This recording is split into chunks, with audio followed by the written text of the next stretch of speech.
everyone. Today is Friday, the 5th of December 2025, and this is papertrail.com, a daily streaming all about governance, risk, and compliance in the UK for the SMEs and mid-market firms.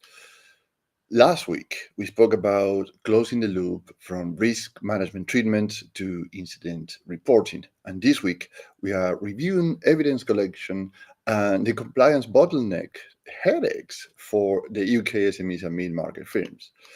And today's topic is a surprising one, the shift that turns audits from stressful to predictable. And don't worry about acronyms, they are all explained during the streaming. And by the way, as a disclaimer, this is not a complete guide, neither legal advice. Always look for specialists and professionals in the areas you need them. Although I'll focus on reviewing three main problems today.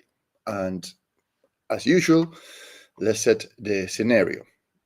All week, we've explored the evidence problem.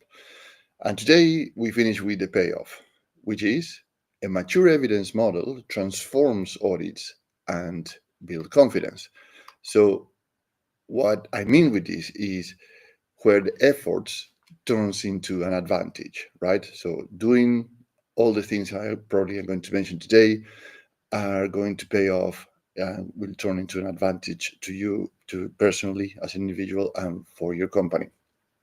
So the three most common problems is the number one is in the UK audits typically fail on evidence, so outdated documents, unclear ownership, or missing logs, not only on the policy wording, right? And problem number two is a minor preparation consumes weeks, especially when evidence is scattered across shared drives or individuals' inboxes or checklists or uh, folders and binders. It takes a lot of time to produce the evidence. And problem number three is the UK regulators, for example, the Information Commissioner's Office or the Health and Safety Executive or the Financial Conduct Authority, all expect traceable decisions, reviews, metrics, and attachments. And these gaps or grappling for the evidence slow or derail the assurance, right? Because particularly the evidence, and we mentioned many times, evidence is the best defensible position that any organization and individuals can have in front of an audit or notice or whatever is the case. So let's try to bring this to picture how easy could be this or difficult. It's like filing your tax returns with HMRC with a folder of organized receipts backing all the tax returns versus turning up with nothing and hoping for the best because say, yeah, okay, you ask me and I'm going to produce things. And this is something that actually I've seen several times. It's like the MOT when you do the vehicle inspection.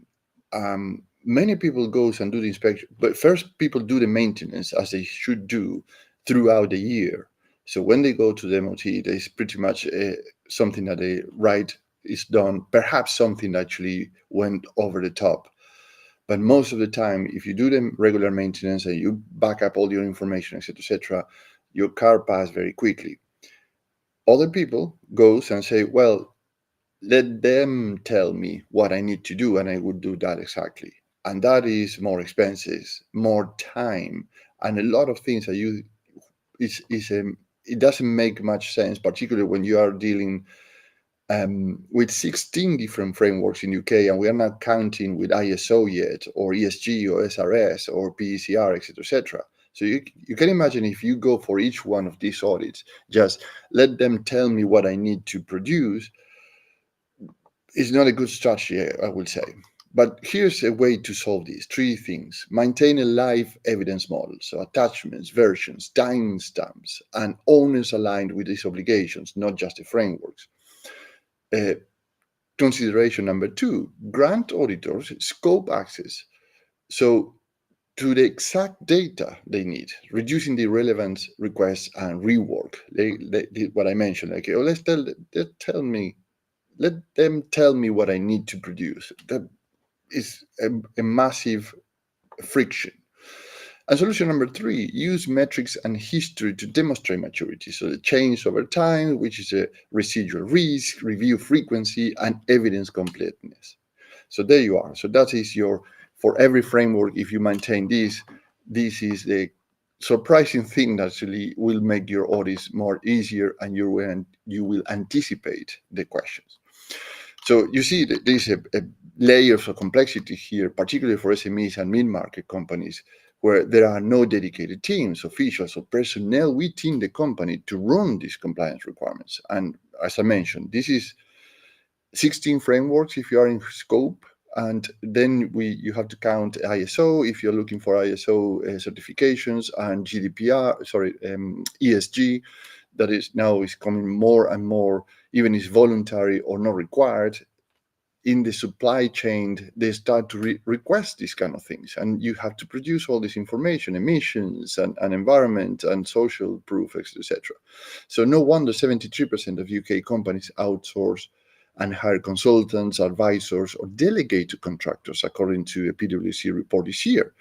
So what should you be looking for? And as I always mention in these live streams, that you and your company should have a compliance baseline, or at least a baseline in mind, so you can hire on your own terms, right? So 3 suggestions here to outsource, particularly when you want to make this shift that turns audits from the stressful situation to a more predictable situation. When you're outsourcing and you're hiring consultants, advisors, or delegating to contractors, what is the outcomes that they are committing to you? Do they become your digital or on-prem, or they produce a kind of a system? I'm not talking about software, and the system for paper trail. So every file, validation, metrics, and decision linked, time-stamped, and audit ready. Do they produce these kind of outcomes? Number 2, which is a differentiator, do they help auditors navigate the same structure you use? And you should have a structure, which is your pillars, which are your themes, which are your obligations. And remember that we mentioned this several times. You have the requirements, you have your company profile that actually match these requirements in terms of obligations to the regulators, and then you have your controls, and then the evidence. And again, the evidence is your best defensible position. So that's turning reviews into guided walkthroughs rather than hunting exercises. Where is that file? Where is my email, etc., etc. And number 3, how they help you to reduce your risks. Do they provide dashboards that reveal gaps before the auditors see them, reducing stress and enabling a confident engagement with the auditors, right? So one action that you can take today to test this in your company is open one audit report from last year and highlight every evidence gap mentioned. So that's your maturity roadmap. And what I'm saying this is, somebody work on that, or that was like, right, we went through the audit, thank you very much, see you next year. So is nobody work on that, because pretty much they told you what are the gaps that you have, and probably you solve them, but do you need to go through that stress again? So if nobody work on that and you're hoping for the best again in the next audit, you may need to consider a different solution, a faster, a more reliable and easier way to do things. That's why we build PaperTrail, our software. So you can get the evidence model that turns audits from the stressful to predictable. So, and all this information is ready and demonstrates all your risk, how your treatments, your evidence logs, and how you are treating logging the incidents. So you can stop activities that increase workload but add no value to your organization. So increasing your costs and labor hours and expenses, all just in redundant work that doesn't benefit your company or produce anything of what you're aiming to grow your company. So PaperTrail is perfect for UK SMEs and mid-market firms because you use the same control libraries for health and safety, GDPR, DVCA if you are in fleet management, or if you have a fleet to manage, cybersecurity, EPR. So there's no double entry, and reducing overlap by 60% and your costs by 80%. And remember that many of these costs are hidden. You don't see them because it's the people's time that you are paying, or the company is paying, in gathering information, putting files together, leaving the tasks that they're supposed to do, just to dedicate things to things that they shouldn't dedicate, shouldn't be investing any time to do. So with Paper Trail, you have all in one place. It's a continuous gap analysis before the auditors flag that to you. It's a clear view of what's done, what is missing, and who owns or who is the responsible or the accountable for the fixes before assurance, inspections, reports, and audits hits you. So you can do it once, you can do it properly, and move on to the things that are more interesting to you, as I mentioned, which is you grow your company and be more profitable.